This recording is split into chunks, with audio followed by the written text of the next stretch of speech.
Cantando ese himno, estaba pensando en el hecho de que hay verdades teológicas a las que uno no debe acostumbrarse. Y ciertamente el hecho de que estamos unidos a Cristo, vamos a hablar un poco de eso en este mensaje. Pero quiere el Señor que nunca nos acostumbremos a cantar verdades tan gloriosas y tan hermosas. Quiero dar las gracias a los hermanos del IDEX y a la iglesia de Grace por darme la oportunidad de estar de nuevo en este púlpito que ha sido un ícono de la predicación expositiva en el siglo XX. Y es un honor estar aquí, es un gozo poder conocer a tantos hermanos y hermanas. Gracias por haber venido de tan lejos algunos para escuchar la palabra de Dios. Quiero por favor que vayan conmigo al libro de Romanos, capítulo 4, y vamos a leer los versículos 23 al 25. Romanos capítulo 4, versículo 23 al 25. Dice Pablo: y no solamente con respecto a él, y veremos en el contexto que se refiere a Abraham, no solamente con respecto a él se escribió que le fue contada, sino también con respecto a nosotros, a quienes ha de ser contada. Esto es, a los que creemos en el que levantó de los muertos a Jesús, Señor nuestro, el cual fue entregado por nuestras transgresiones y resucitado para nuestra justificación. Alguien dijo una vez que el Evangelio no solo es el corazón de la Biblia, sino también el corazón que bombea vitalidad a la iglesia. Si no entendemos el Evangelio, no entendemos la Biblia. Y si no entendemos la Biblia, no hay salvación. Y si no hay salvación, no puede haber iglesia. Así que sin el Evangelio no entendemos las Escrituras. Sin el Evangelio no hay personas que puedan ser salvadas. Sin el Evangelio no habría iglesia. Pero aún podemos dar un paso más y decir que ningún verdadero creyente puede seguir creciendo en su fe, ni podrá luchar eficazmente contra el pecado que todavía mora en él, a menos que continúe aplicándose ese evangelio cada día. Por eso alguien decía que el diablo pone todo su empeño en detener el avance del evangelio. Y si no puede detenerlo, en cambiarlo. Y si no puede cambiarlo, en mezclarlo. Y si no puede mezclarlo, en reinterpretarlo. Y si no puede reinterpretarlo, en diluirlo. Y si no puede diluirlo, en distraernos en otras cosas para que no le prestemos al evangelio la atención que debemos prestarle en la iglesia. El punto es, mis hermanos, que el diablo hará todo lo que esté a su alcance para que el mensaje del evangelio no sea debidamente proclamado. Por lo tanto, si nosotros queremos ver a los pecadores venir a Cristo en arrepentimiento y fe, y queremos promover el crecimiento espiritual en la iglesia, es necesario que amemos, protejamos, proclamemos con pasión y con convicción el evangelio. Pero eso solo será posible si nosotros tenemos un claro entendimiento de lo que ese evangelio es y de lo que ese evangelio implica. Y eso es precisamente lo que queremos exponer en esta tarde a la luz de este texto en la carta de Pablo a los romanos, el cual resume en una forma magistral el contenido del evangelio. De hecho, Martín Lutero decía de este versículo, el versículo 25, él decía que comprende todo el cristianismo. Romanos 4:25, dice Lutero, resume el todo del cristianismo. Mis hermanos, este es el corazón de lo que nosotros debemos creer para ser salvos. Que Cristo fue entregado por nuestras transgresiones, que Él fue resucitado para nuestra justificación. Ahora, para poder entender esta declaración de Pablo, tenemos que entender que es una conclusión de algo que Pablo viene tratando ya a través de todo el capítulo 4, en el que usa el ejemplo de Abraham y el ejemplo de David para probar que la justificación es por medio de la fe sola. Estamos celebrando en unas semanas estaremos celebrando el 500 aniversario de la Reforma Protestante, y este fue el caballo de batalla de la Reforma.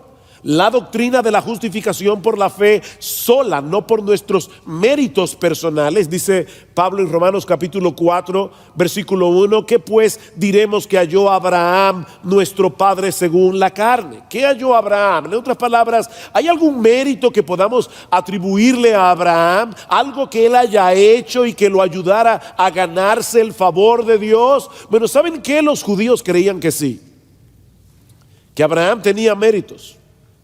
De hecho, Abraham era considerado por muchos rabinos como el único hombre justo de su generación. Así que Pablo, en una forma muy inteligente y claramente inspirado por el Espíritu de Dios, está dando aquí a los judíos por donde le duele.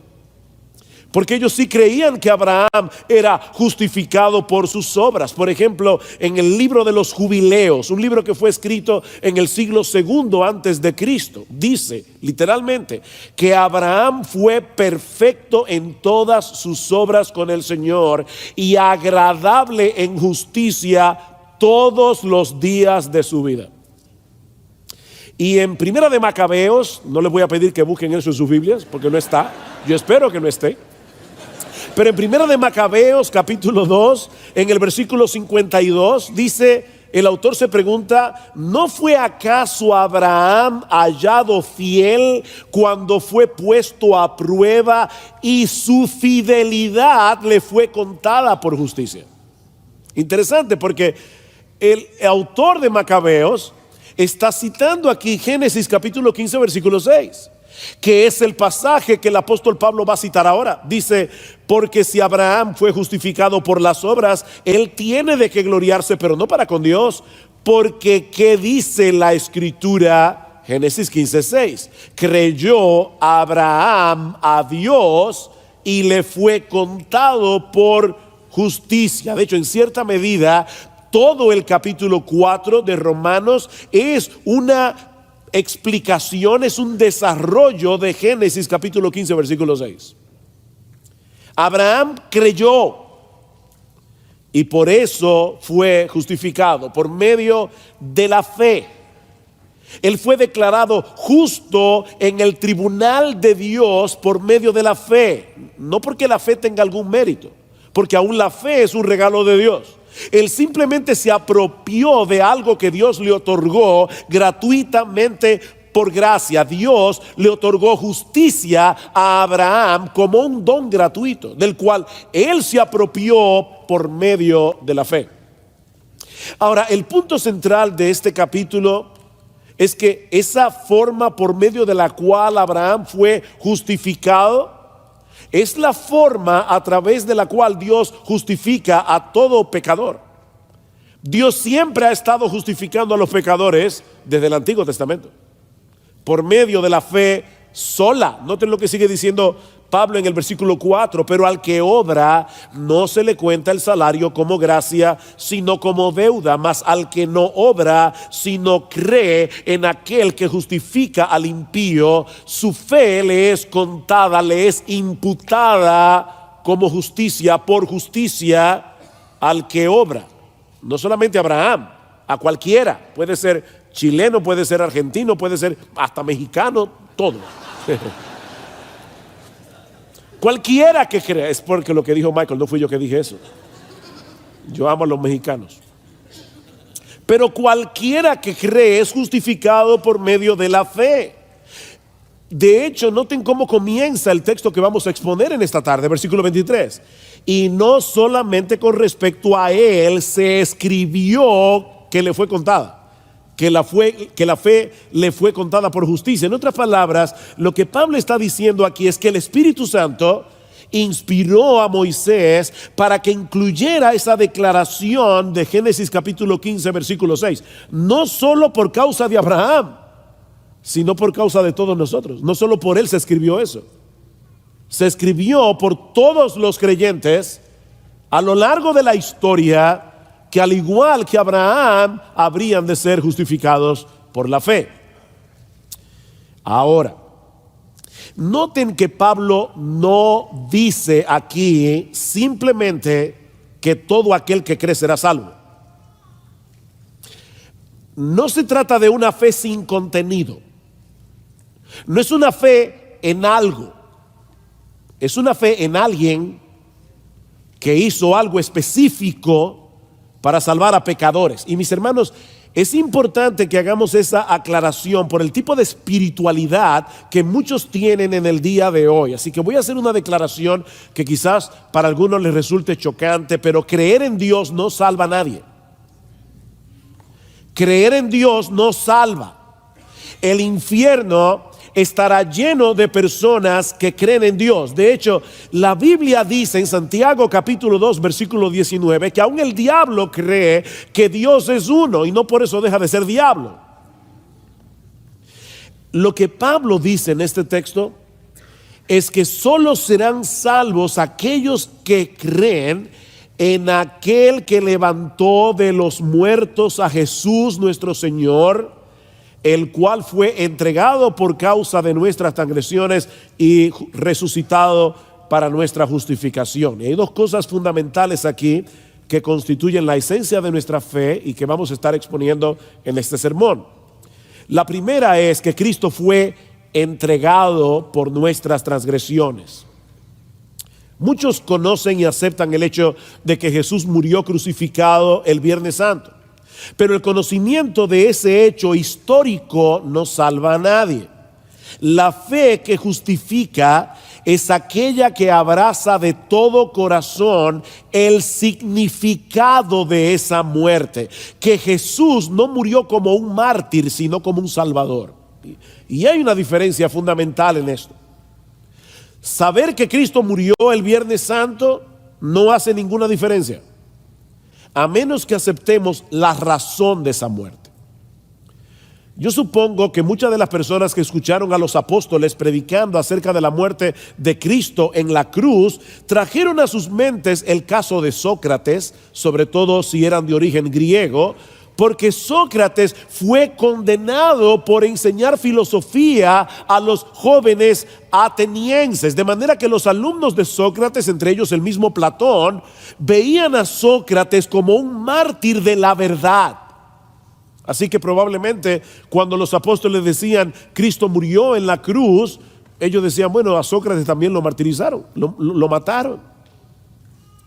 Pero lo que Pablo está diciendo de Jesús en nuestro texto es muy diferente. Mis hermanos, el corazón del evangelio no es que Cristo murió en la cruz del Calvario. El corazón del evangelio es que Él fue entregado por nuestras transgresiones. Él fue entregado. Y por el contexto es obvio que Pablo se refiere a Dios el Padre como aquel que le entregó. Porque dice en el versículo 24, sino también con respecto a nosotros, a quienes ha de ser contada, esto es, a los que creemos en el que levantó de los muertos a Jesús. ¿Quién es el que levantó de los muertos a Jesús? Dios el Padre. Por lo tanto, Dios el Padre es el sujeto del entregó. Dios el Padre entregó a su Hijo. Todos los que intervinieron en la muerte de Jesús fueron responsables de sus acciones. Judas, Herodes, Pilato, los soldados romanos, la turba de judíos guiados por los líderes religiosos de Israel. Todos ellos son culpables de la muerte de Cristo, pero ninguno de ellos entregó a Jesús por causa de nuestras transgresiones. Aunque ellos no tenían ni idea de lo que estaba sucediendo detrás de la escena, cada uno de ellos estaba siendo instrumento del decreto soberano de Dios. ¿Recuerdan ustedes aquel incidente cuando Pedro y Juan fueron encarcelados porque estaban predicando el evangelio y fueron llevados al concilio de Jerusalén y fueron amenazados para que no siguieran predicando en el nombre del Señor? ¿Qué hicieron ellos? Reunieron a la iglesia, se pusieron a orar, pidiéndole a Dios que les diera valentía para seguir predicando la palabra, y en una parte de la oración ellos hacen esta impresionante declaración: porque verdaderamente se unieron en esta ciudad contra tu santo Hijo Jesús, a quien ungiste Herodes y Poncio Pilato con los gentiles y el pueblo de Israel, para hacer cuanto tu mano y tu consejo habían antes determinado que sucediera. De paso, hermanos, yo creo que si nosotros quisiéramos borrar la soberanía de Dios de la Biblia, tendríamos que borrar la Biblia. Porque es que la soberanía de Dios está en todas partes. Ellos hicieron cuanto tu mano y tu decreto habían antes determinado que sucediera. Fue Dios el Padre el que entregó a Dios el Hijo para que diera su vida en la cruz por nuestros pecados. Eso es lo que Pablo dice más adelante en Romanos capítulo 5, versículo 8. Dice: mas Dios muestra su amor para con nosotros en que siendo aún pecadores, Cristo murió por nosotros. Dios lo entregó. Y en Romanos capítulo 8, versículo 32 dice: el que no escatimonia a su propio Hijo. ¿Quién fue el que no escatimonia a su propio Hijo? Sino que lo entregó por todos nosotros. ¿Cómo no nos dará también con Él todas las cosas? ¿Quién fue, mis hermanos, el que entregó a su Hijo? Fue Dios el Padre. Él murió en la cruz por cada una de nuestras ofensas al carácter santo y justo de Dios. Él murió por todas las veces que nosotros hemos violado su ley. Para la mayoría de las personas en el día de hoy esto es incomprensible. Si Dios es amor, como dice la Biblia, y todopoderoso, ¿por qué no decidió perdonarnos a todos sin tener que sacrificar a su propio Hijo? ¿Por qué? Porque ese Dios de amor también es perfectamente santo, también es perfectamente justo, y la justicia demanda que el malhechor reciba lo que merece. Veo a muchas mujeres aquí. Imagínate a una mujer que llega a su casa y se encuentra a su esposo en los brazos de otra, siéndole infiel. ¿Cómo reaccionan las mujeres normales en una situación como esta? Mira, mi amor, para resolver esto de la manera más civilizada, me voy de casa por media hora para que ella recoja sus cosas y se vaya. Y luego yo regreso y la vida sigue como si nada, ¿verdad? Ninguna mujer normal reacciona así. No, mis hermanos. Es por eso que el perdón siempre resulta costoso para el que perdona. El perdón siempre encierra un costo. Hay que asumir un costo para poder perdonar al que nos ha agraviado. Actualmente en nuestro país se está juzgando un caso de corrupción en el que uno de los tantos, en el que algunos funcionarios del gobierno parecen haber recibido grandes sumas de dinero para favorecer a una constructora extranjera. Ahora imagínense que mañana aparece en los diarios esta noticia. Esta es la lista de aquellos inculpados en el caso que nos ocupa y fueron hallados culpables, pero el presidente de la República, en un acto sin precedente de amor y de misericordia, decidió perdonarlos a todos y hacer como si nada hubiera pasado. La pregunta es: ¿cómo ustedes creen que reaccionaríamos la mayoría de los dominicanos? ¿Alabando al presidente por su amor y compasión? Por supuesto que no. Reaccionaríamos indignados por la injusticia que se ha cometido. Hay algo en nosotros que demanda una satisfacción, porque fuimos creados a la imagen de un Dios justo. Deseamos de todo corazón que cada cual reciba lo que merece, excepto, por supuesto, cuando se trata de nosotros. En otras palabras, nosotros queremos justicia para los demás. Para nosotros queremos misericordia. Pero la Biblia dice que algún día todos vamos a comparecer ante el tribunal de Dios, y en ese día la justicia prevalecerá por encima de todo lo demás. De manera, mis hermanos, que hay una tensión formidable entre el amor de Dios y la justicia de Dios. No una contradicción, sino una tensión. ¿Cómo puede un Dios justo perdonar en su amor a pecadores culpables y seguir siendo justos? Esa es la tensión. ¿Cómo resolver ese dilema entre la justicia y el amor de Dios? Por ejemplo, dice en Isaías capítulo 45, versículo 21, que nuestro Dios es justo y salvador. Pero eso es un problema. ¿Cómo puede ser Dios justo y salvador? No parece posible desde nuestra perspectiva humana que Él sea las dos cosas al mismo tiempo. ¿Cómo resolver, mis hermanos, ese dilema entre el Dios que debe castigar al pecador porque Él es justo, pero al mismo tiempo en su amor desea salvarlo porque Él es salvador? Bueno, la Biblia dice dos cosas acerca de esto. La primera es que solo Dios mismo podía llegar a ser nuestro Salvador. La Biblia dice eso. Solo Dios puede salvar. Nadie más puede hacerlo. Mis hermanos, lo que estamos diciendo es que solo Dios puede salvarnos de su ira. Solo Dios. Isaías 43:11, yo soy el Señor y fuera de mí no hay salvador.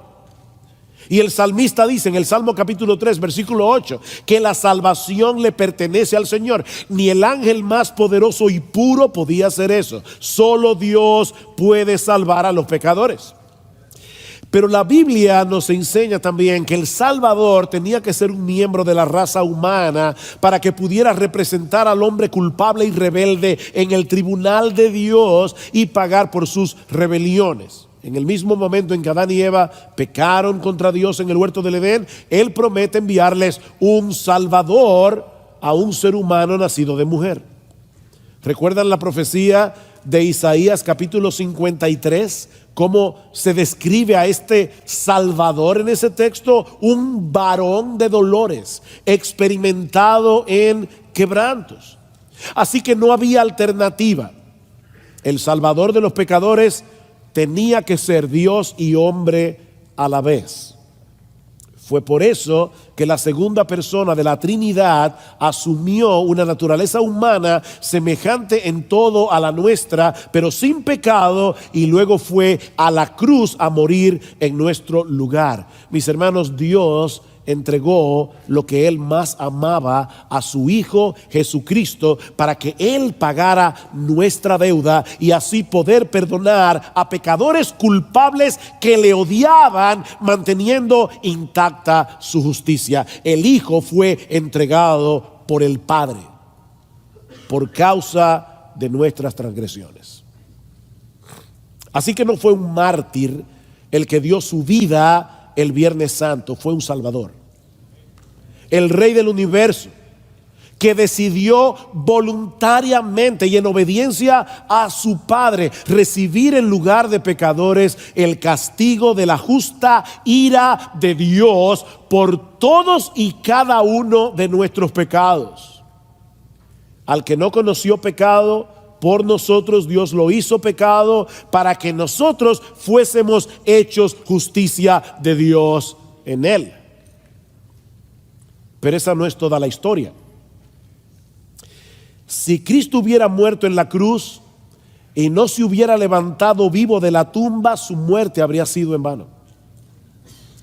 No tendríamos ningún evangelio que predicar. Ese es el argumento de Pablo en 1 Corintios capítulo 15, que es el gran capítulo del Nuevo Testamento sobre la doctrina de la resurrección. Algunos en Corinto estaban negando la posibilidad de una resurrección corporal. Y Pablo les dice, si no hay resurrección de muertos, tampoco Cristo resucitó. Y si Cristo no resucitó, vana es entonces nuestra predicación, vana es también vuestra fe, aún estáis en vuestros pecados. Lo que Pablo está diciendo aquí en 1 Corintios 15 es lo mismo que dice en Romanos capítulo 4. Para ser salvos no basta con creer que Cristo fue entregado por nuestras transgresiones, sino también en segundo lugar que Él fue resucitado para nuestra justificación. Vean otra vez versículos 23 y 24.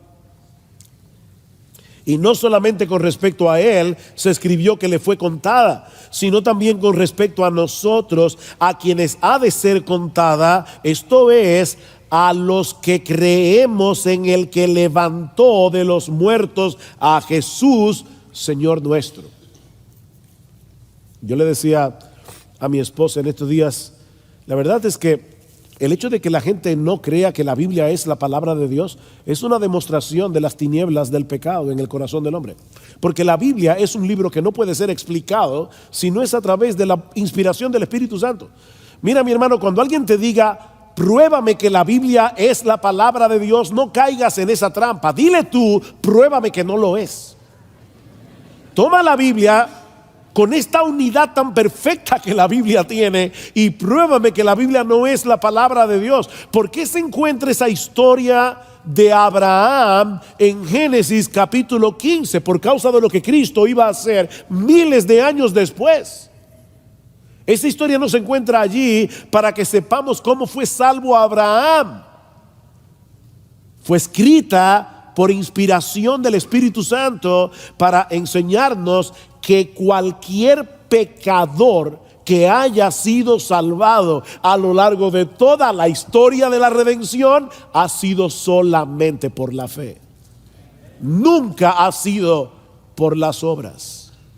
Nunca ha habido otro medio de salvación. Abraham creyó y le fue contada por justicia. La salvación siempre ha sido por medio de la fe y solo por medio de la fe.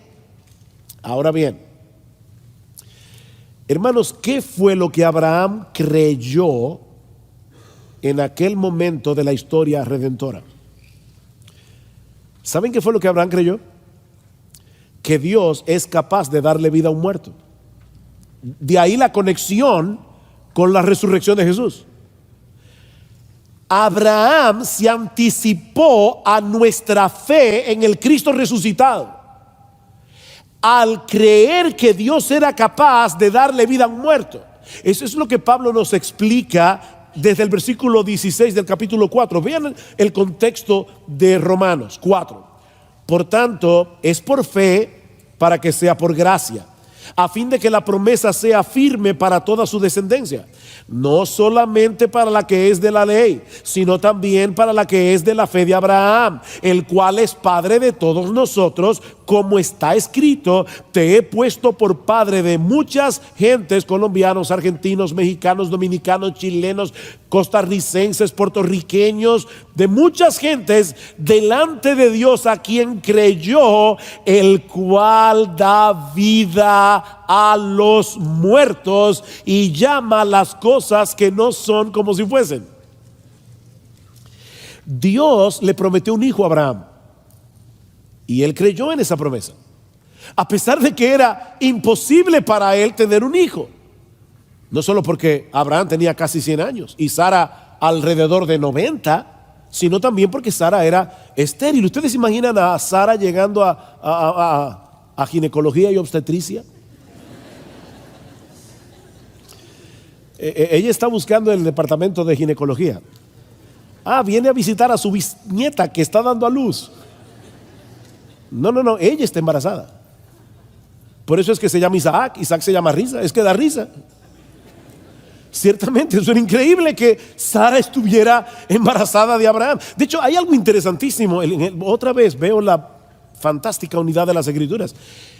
Abraham, que es el padre de la fe, ¿verdad? No sin entre comillas, él es el padre de la fe, pero no era perfecto, y Abraham en 2 ocasiones puso a Sara en riesgo.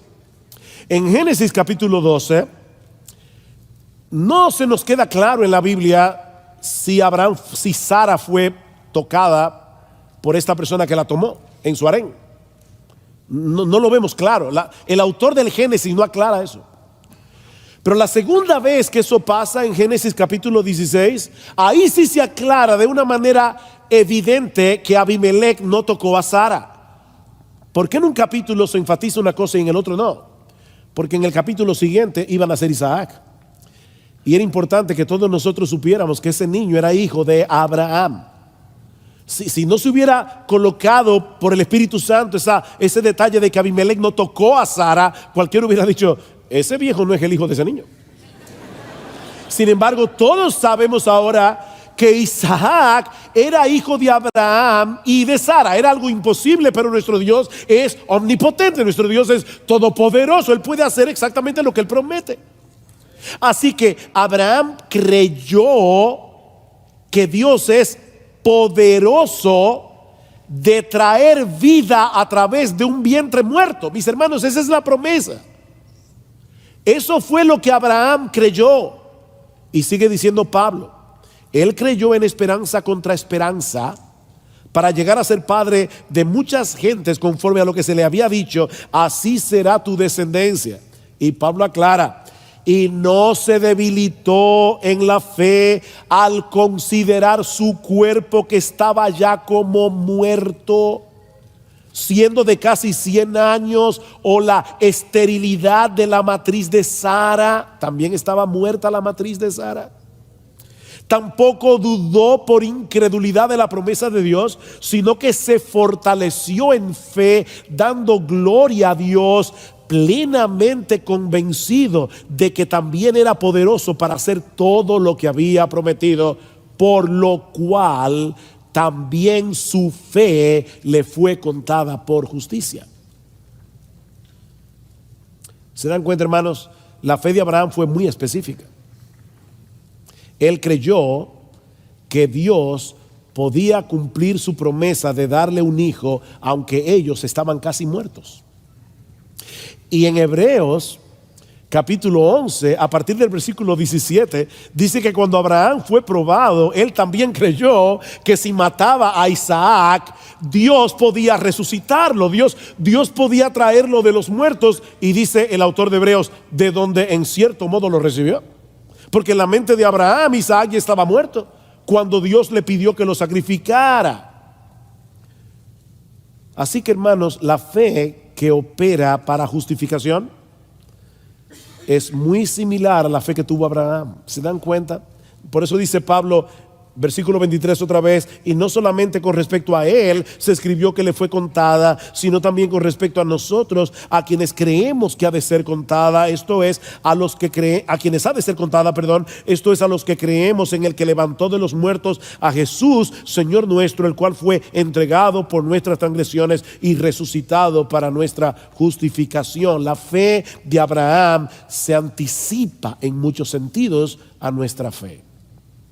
Él creyó que el vientre muerto de Sara podía engendrar vida simplemente porque Dios lo prometió. Él creyó que si mataba a Isaac, Dios lo iba a resucitar de los muertos, porque Él le prometió una descendencia. Y nosotros creemos, 2000 años después, que por ese mismo poder, la tumba de Cristo no pudo retener su cuerpo muerto, sino que al tercer día salió vivo y victorioso de allí para no ver muerte nunca más. Cristo fue entregado por nuestras transgresiones, Él fue resucitado para nuestra justificación. Y al levantar de los muertos a Cristo, Dios el Padre estaba declarando que su justicia había quedado plenamente satisfecha por medio de la muerte de su Hijo. Por eso fue que Cristo exclamó al final, consumado es. Él sabía que la deuda de todos y cada uno de los pecadores por los cuales Él vino a morir estaba cancelada para siempre. Ahora, imagínense a las personas que estaban al pie de la cruz y escucharon a Jesús exclamar, consumado es. ¿Cómo ustedes creen que interpretaron ellos estas palabras? ¿Ya todo se acabó? El que pretendía ser el Salvador del mundo murió en una cruz entre dos malhechores y luego fue enterrado en una tumba como cualquier ser humano común y corriente. De hecho, hasta sus mismos discípulos creyeron que ese era el fin. ¿Recuerdan en Lucas 24? Nosotros esperábamos que Él era el que había de redimir a Israel. Para ellos todo había terminado en la cruz. Pero gloria al Señor, la historia no termina el Viernes Santo. Llega el domingo de resurrección Y Dios el Padre hace una tremenda declaración al levantar a su Hijo de los muertos. Este es mi Hijo amado, en el que siempre me he complacido. Él ha satisfecho plenamente mi justicia muriendo en la cruz del Calvario. Su sacrificio ha sido aceptado en la corte celestial para que todo aquel que en Él cree no se pierda, mas tenga vida eterna. ¡Wow! ¡Gloria al Señor! Él fue resucitado para nuestra justificación. Pero no solo eso, mis hermanos, es porque Cristo resucitó y está vivo, que hoy podemos unir nuestras vidas a la suya por medio de la fe, de tal manera que su justicia viene a ser nuestra por el simple hecho de creer. Escuchen lo que sigue diciendo Pablo un poco más adelante en Romanos capítulo 8, versículo 1. Ahora pues ninguna condenación hay para los que están en Cristo Jesús, los que no andan conforme a la carne, sino conforme al Espíritu. Muchas personas nos preguntan, ¿se puede perder la salvación? ¿Qué dice este texto? No hay ninguna condenación.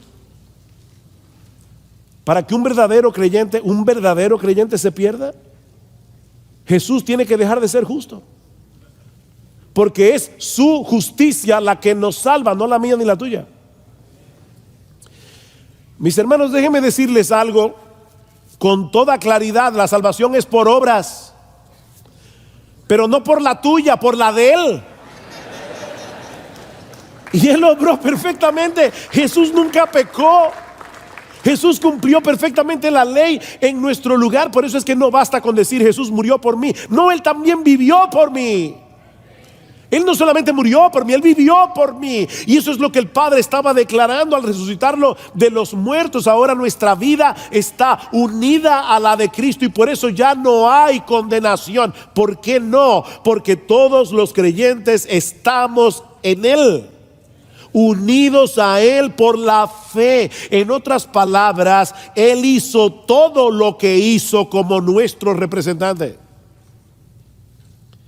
Fuimos elegidos por el Padre desde antes de la fundación del mundo, y eso no lo dice Calvino, lo dice Pablo en Efesios 1:3.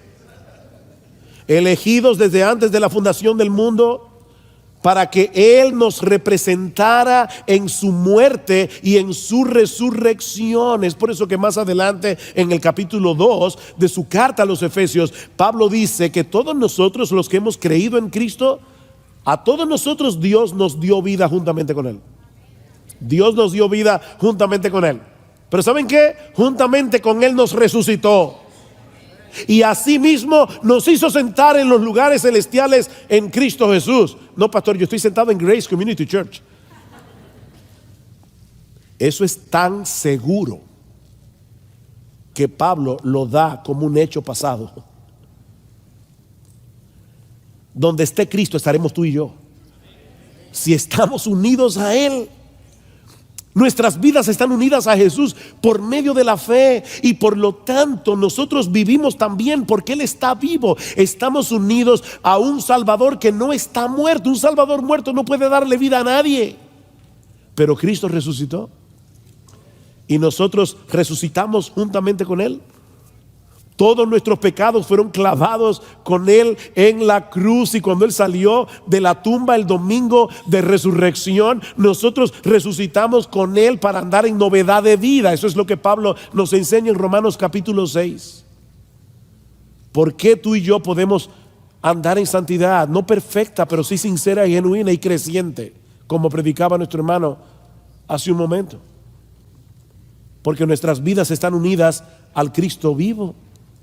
Dice Pablo, porque somos sepultados juntamente con Él para muerte por el bautismo, a fin de que como Cristo resucitó de los muertos por la gloria del Padre, así también nosotros andemos en vida nueva. Porque si fuimos plantados juntamente con Él en la semejanza de su muerte, así también lo seremos en la de su resurrección, sabiendo esto, que nuestro viejo hombre fue crucificado juntamente con Él, para que el cuerpo del pecado sea destruido, a fin de que no sirvamos más al pecado.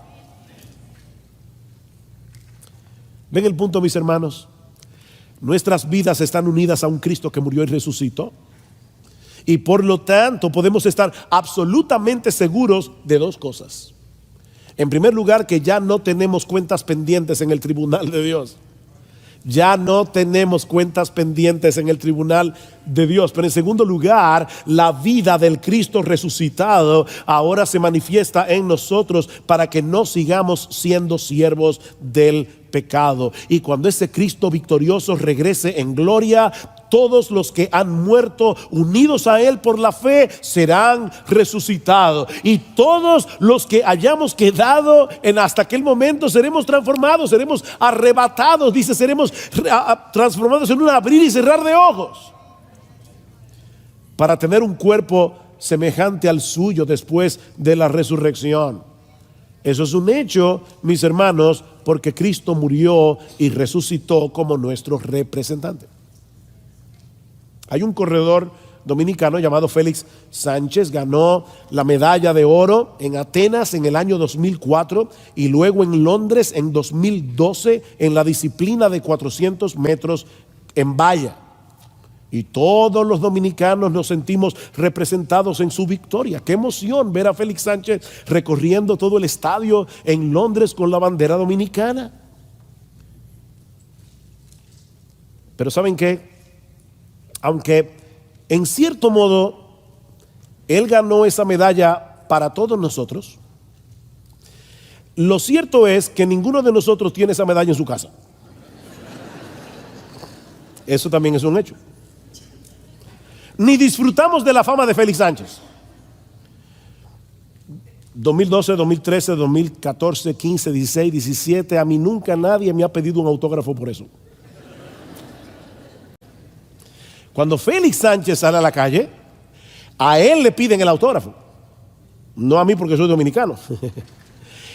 De manera, mis hermanos, que aunque él corrió en representación de nuestro país y todos celebramos sus victorias, hay un sentido muy personal en lo que él hizo. Pero con Cristo no fue así. Su victoria es nuestra. Su victoria es nuestra victoria, absolutamente nuestra. Cuando Jesús se levantó de la tumba al tercer día, mis hermanos, todos los creyentes ganamos con Él. Y no una medalla de oro, ganamos la plena aceptación de Dios el Padre.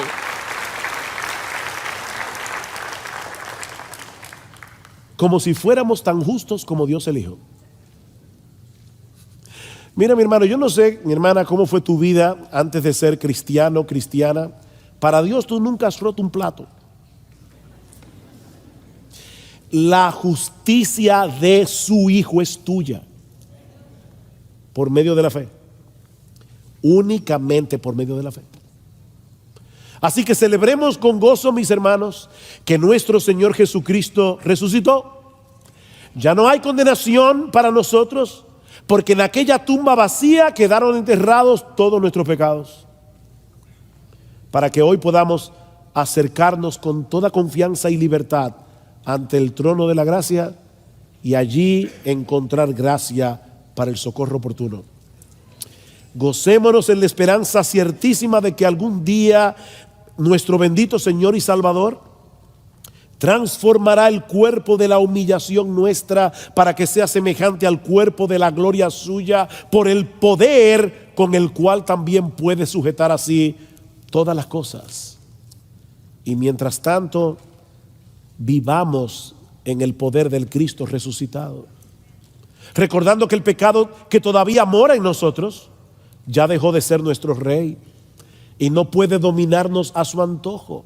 Mis hermanos, Cristo en la cruz venció al diablo, al pecado y al mundo porque Él resucitó. Y todos aquellos que hemos creído en Él somos más que vencedores por medio de aquel que nos amó. Es ese evangelio que ofrece una salvación tan grande, solo por Cristo, solo por gracia, solo por medio de la fe, el que nosotros debemos defender y proclamar en nuestras iglesias semana tras semana, sin cambiarlo, sin mezclarlo, sin reinterpretarlo y sin diluirlo.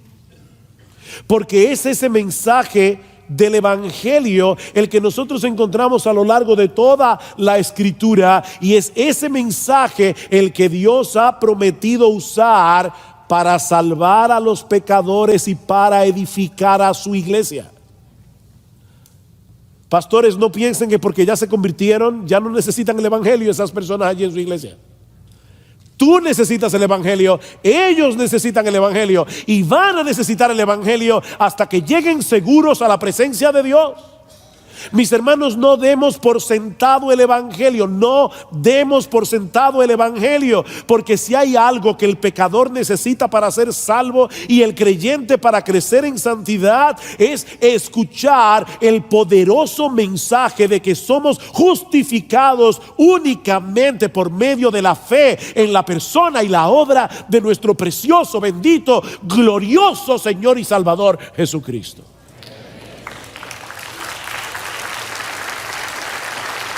Decía Juan Calvino, y con esta cita concluyo: sin el Evangelio todo es inútil y vano. Sin el Evangelio no somos cristianos. Sin el Evangelio toda riqueza es pobreza, toda la sabiduría es locura ante Dios, la fortaleza es debilidad y toda la justicia del hombre está bajo la condenación de Dios. Pero por el conocimiento del Evangelio somos hechos hijos de Dios, hermanos de Jesucristo, conciudadanos del reino de los cielos, herederos de Dios con Jesucristo, por quien los pobres se hacen ricos, los fuertes se hacen débiles, los simples se hacen sabios, los pecadores son justificados, los desolados son consolados, los inseguros son asegurados y los esclavos son libertados. El Evangelio es palabra de vida. Gloria al Señor.